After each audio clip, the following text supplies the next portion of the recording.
Did you know that your favorite gummy candy was inspired by actual European dancing bears? Let's talk about the history of Haribo. So Haribo, where did that name come from? I'm so glad you asked. It's actually a portmanteau from Hans's name and where he came from. So HA for Hans, RI for Regal, and BO for Bonn, Germany. Kaboom shaboom, there you go. And this was very much a startup story. He started making these candies from one copper pot, a marble slab. He had a bicycle for deliveries, and his wife Gertrude was his very first employee. First iteration of this gummy candy in general was inspired by these European dancing bears. And yes, this was a real thing. PETA would have an absolute field day with this. It was a nightmare. But back in the day, kind of in line with like the circus, there would be street performers, or for people who may not have had access to like the fancy circuses, they would have different street performances. And some of that was people who would bring these trained actual bears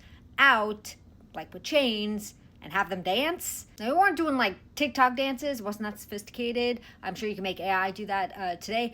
Dancing is probably a loose term. This is what they had, and he was inspired by that. So the earlier bears looked quite different. They were more elongated, and they had, longer snouts. They looked more like bears. Now, while things were off to a great start, Haribo almost did not exist after 1945. World War II affected a lot of things, and it actually affected Haribo. Hans Riegel was drafted into the war, and he died in 1954, and because of that it halted production. And his two sons, Hans Jr. and Paul, were then like, we got to save the bears, we got to save this company. So they started building the company back up. They were becoming very successful with this, and they really figured we got to rebrand a lot of this too.